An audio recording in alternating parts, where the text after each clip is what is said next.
Morning. आज की video में हम जानेंगे कोरोना वायरस हमारे शरीर को कैसे अटैक करता है, उससे हमारी मृत्यु कैसे हो जाती है, वैक्सीन कैसे कोरोना वायरस को हरा देती है, लोग कुछ लोग खुद ही स्वस्थ कैसे हो जाते हैं, कौन सी वैक्सीन सबसे ज़्यादा कारगर है, हमें कौन सी वैक्सीन लगवानी चाहिए, सैनिटाइजर कैसे काम करता है, इन विषयों पर आज की वीडियो में चर्चा करेंगे। आप सभी को पता है कोरोना वायरस किसी इन्फेक्टेड व्यक्ति के संपर्क में आने से ही फैलता है। इसमें जो सबसे ज़्यादा खतरनाक होता है वो होता है इसका ड्रॉपलेट्स, जो कि हमारे छींकने या खांसने पर बाहर आता है। इसलिए कहते हैं कि कम से कम 1 मीटर की दूरी बनाकर रखिए। कोरोना वायरस, इसके दो भाग होते हैं। इसका जो पहला भाग होता है, इसमें जो ये नोकें निकली हुई होती हैं, ये नुकीला भाग,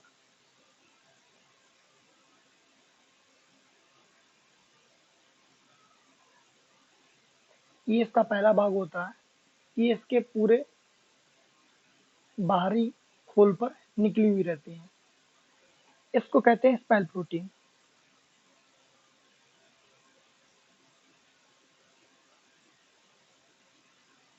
जबकि जो इसका दूसरा भाग होता है वो इसके अंदर का भाग होता है, जो कि गुच्छेनुमा पाया जाता है। इसको बोलते हैं जेनेटिक मटेरियल।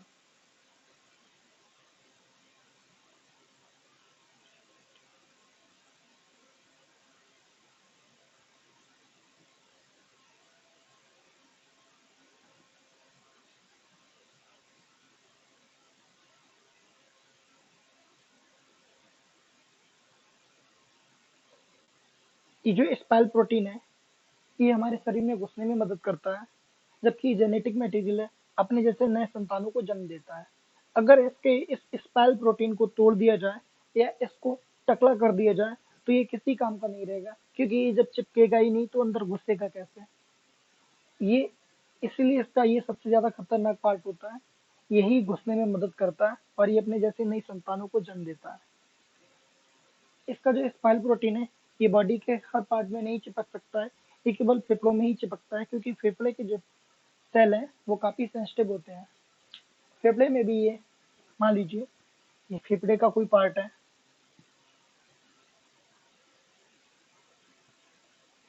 ये सेल मेम्ब्रेन है।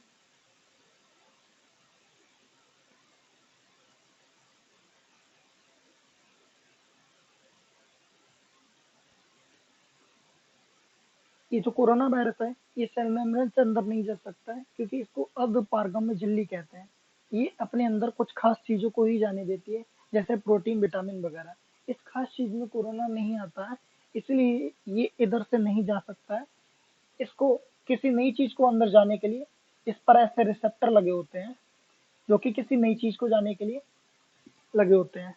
ये कोरोना वायरस क्या करता है, ये आता और इस रिसेप्टर से जाकर चिपक जाता है। जैसे ही इस रिसेप्टर से चिपकता है, ये रिसेप्टर इसको अंदर खींच लेते हैं और फेफड़े में एंट्री करा देते हैं।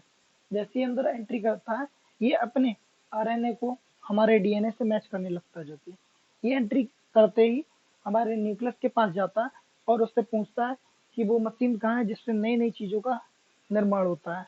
तो न्यूक्लियस सीधा साधा इंसान होता है, वो इसको अच्छा आदमी समझ के बता देता है कि हमारी बॉडी में जो फोटोकॉपी की मशीन है वो राइबोसोम है, जो कि प्रोटीन का निर्माण करती है। ये कोरोना वायरस राइबोसोम के पास जाता है। राइबोसोम की एक खराबी है इस मशीन की, कि इसमें कौन सा पेज रखा है ये उसी की फोटोकॉपी करेगा। ये कोरोना वायरस राइबोसोम के पास जाता है और यहाँ पर रखे हुए प्रोटीन के पेज को हटा के अपना डीएनए, जेनेटिक मटेरियल, सॉरी अपना जेनेटिक मटेरियल इसमें रख देता है और अपने संतानों की जो है फोटोकॉपी कराने लगता है।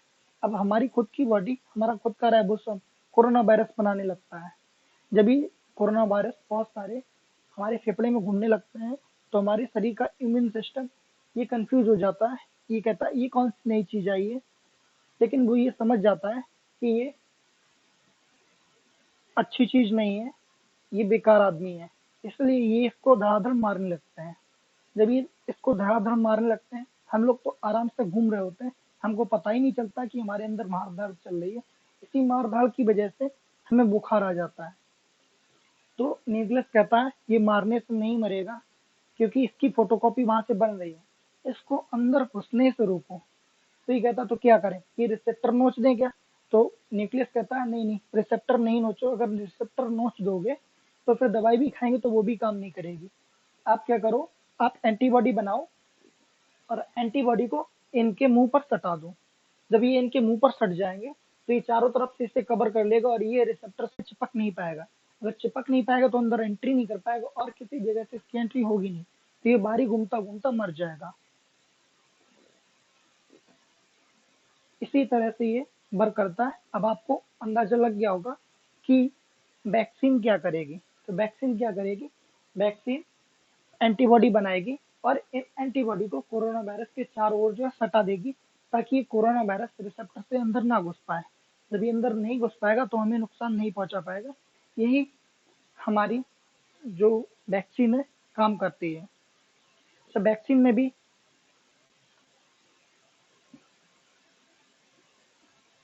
वैक्सीन में देख लीजिए, जो वैक्सीन हमारी है, वैक्सीन हमारे पास में है। इस वैक्सीन को बनाने में इतना टाइम क्यों लग गया? इसको बनाने के लिए इतना टाइम इसलिए लग गया क्योंकि हमें पहले पता ही नहीं था कि इसका जो जेनेटिक मटेरियल है ये डीएनए या आरएनए है। बाद में पता चला कि ये जो कोरोना वायरस है ये आरएनए है। हमारे अंदर डीएनए पाया जाता है। आरएनए वायरस जो है ये सिंगल धागे नुमा होता है,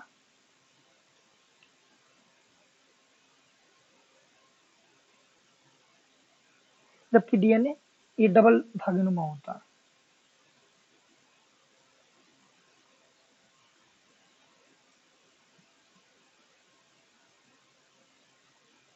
अगर डीएनए से आरएनए बनाना है तो इसका एक धागा पकड़ के नोच दीजिए, ये सिंगल धागा रह जाएगा, ये आरएनए हो गया। इसलिए ज्यादातर वायरस आरएनए वायरस होते हैं, क्योंकि ये धड़ाधड़ बनते रहते हैं, जबकि डीएनए को बनने में थोड़ा समय लगता है। इसलिए सारे वायरस आरएनए होते हैं।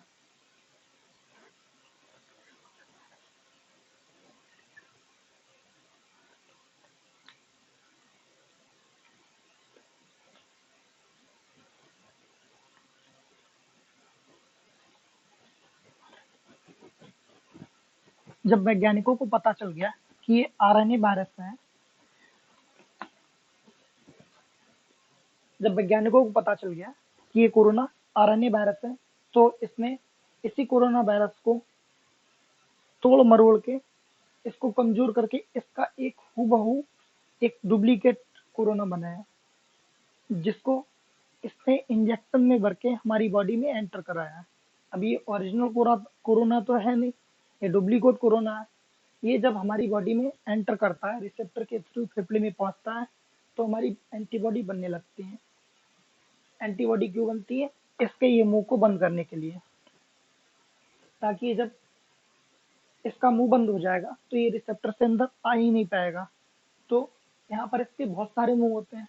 अब बहुत सारे मुंह को बंद करने के लिए बहुत ज्यादा एंटीबॉडी चाहिए हमें, इसलिए इसी इंजेक्शन में एंटीबॉडी की मात्रा को बढ़ाने के लिए कुछ केमिकल डाल दिए जाते हैं, तो हमारी जो एंटीबॉडी है बहुत तेजी से बढ़ने लगती है और इन सारे कोरोना वायरस के जो मुंह को बंद करने लगती है। तो ये ऐसे वैक्सीन हमारी काम करती है कि वैक्सीन इसी वायरस को कूट पीट के इसका हूबहू एक कॉपी बनाया गया, जो कि ओरिजिनल नहीं है। इसको बना करके जो हमारी बॉडी में डाला गया और एंटीबॉडी निर्माण करके इसको ढक दिया गया, ताकि अंदर एंट्री ना कर पाए। तो इसमें जो वैक्सीन है हमारी, एक फाइजर, ये अमेरिका की बनी हुई वैक्सीन है। इसको -70 डिग्री सेल्सियस पर रखा जाता है। दूसरी वैक्सीन हमारी है स्पुतनिक,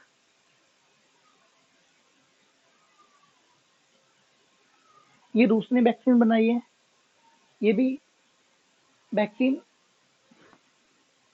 एक है नोवोवैक्स,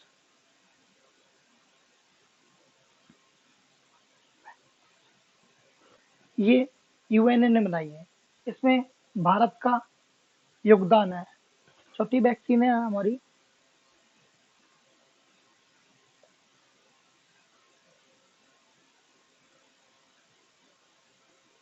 कोविशील्ड, ये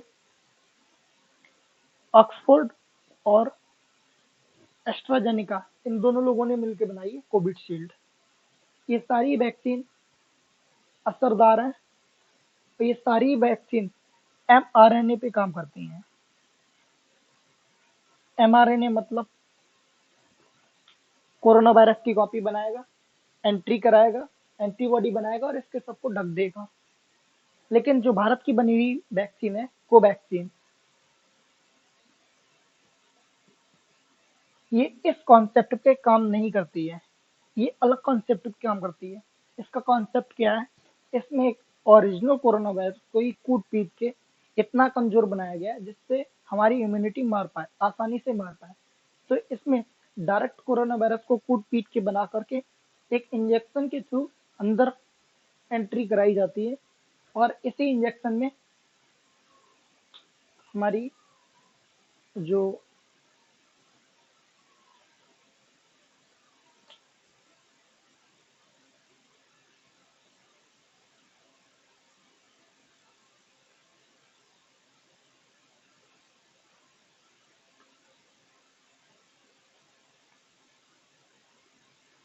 इसी इंजेक्शन में एंटीबॉडी के लिए केमिकल मिला दिए जाते हैं जिससे कि हमारी बॉडी में एंटीबॉडी बहुत तेजी से बने।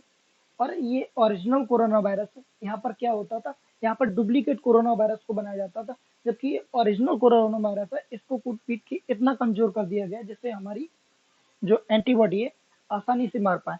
तो हमारी एंटीबॉडी इसे खेल खेल के जो है प्रैक्टिस कर रही है और जब भी ओरिजिनल कोरोना आएगा ये उसे ही इसी की तरह मार देगी। अभी ये बहुत हल्का कोरोना है, हमारी बॉडी में इंजेक्ट कराया जाता है, इसलिए शुरुआत में जब ये कोरोना अंदर बॉडी में जाता है मार धाड़ स्टार्ट होती है। इसीलिए शुरुआत में कुछ लोगों को बुखार आ जाता है जो लोगों ने वैक्सीन लगवाई है। तो ये नॉर्मल सी चीज है, आप पैरासीटामोल ले लीजिए, उससे आपका बुखार चला जाएगा। तो ये मार धाड़ जब चालू होती है तो जब ओरिजिनल कोरोना आएगा तो ये उसे भी ऐसे ही मार देगा। तो ये सारी वैक्सीन mRNA पर डिपेंड है, जबकि ये ओरिजिनल कोरोना है, ये ओरिजिनल कोरोना को कूट पीट के बनाया गया है और ये ऐसे काम करती हैं दोनों।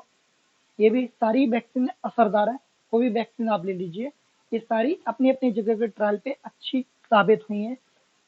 इसको फाइजर को अमेरिका में, इसको रूस में और इसको भारत में ट्रायल किया गया, सारे के अच्छे रिजल्ट हैं।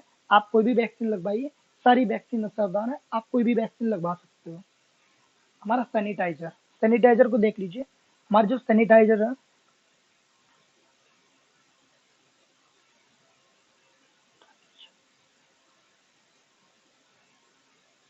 इस सैनिटाइजर क्या करता है, ये जो कोरोना है इस कोरोना के स्पाइक प्रोटीन को कोई नुकसान नहीं पहुंचाता है, बल्कि इसका जो ये खोल है इस खोल को फाड़ देता है और इसको टकला कर देता है। जब इस खोल को फाड़ देता तो इसका जेनेटिक मटेरियल बाहर निकल आता है और ये टकला होने की वजह से किसी से चिपक नहीं सकता है, तो भी बेकार हो जाता है। तो सैनिटाइजर ऐसे काम करता है। अब ये किसी से चिपक भी नहीं सकता और इसका जेनेटिक मटेरियल नहीं है, तो अब ये अपनी संतान की उत्पत्ति भी नहीं कर सकता। तो ये सैनिटाइजर ना वैक्सीन का बाप है। लेकिन इस सैनिटाइजर को कुछ लोग सोच रहे होंगे कि पी क्यों नहीं लेते, तो उसको पियेंगे इसलिए नहीं, क्योंकि अगर सैनिटाइजर को हम पी लेंगे तो ये कोरोना को तो मार ही देगा, लेकिन साथ साथ ये जो रिसेप्टर लगे हुए हैं इनको भी मार देगा, जिसकी वजह से हमारी मौत खुद ही हो जाएगी। इसलिए सैनिटाइजर को हम पीते नहीं है, केवल एक्सटर्नल पार्ट पे यूज करते हैं जिससे एक्सटर्नल पार्ट पे कोरोना को मारा जा सके। आज की वीडियो में इतना ही रखते हैं, बाकी की चर्चा हम नेक्स्ट वीडियो में करेंगे। आई होप आपको मेरी वीडियो अच्छे से समझ में आई होगी। आप हमारी वीडियो को और लोगों के साथ शेयर करें जिससे कि लोगों में जो भ्रम है वो भ्रम निकल सके और वो वैक्सीन लगाने के लिए ज़्यादा से ज़्यादा क्वांटिटी में जा सके और अपनी वैक्सीन लगवाएं। थैंक यू, मिलते हैं नेक्स्ट वीडियो में।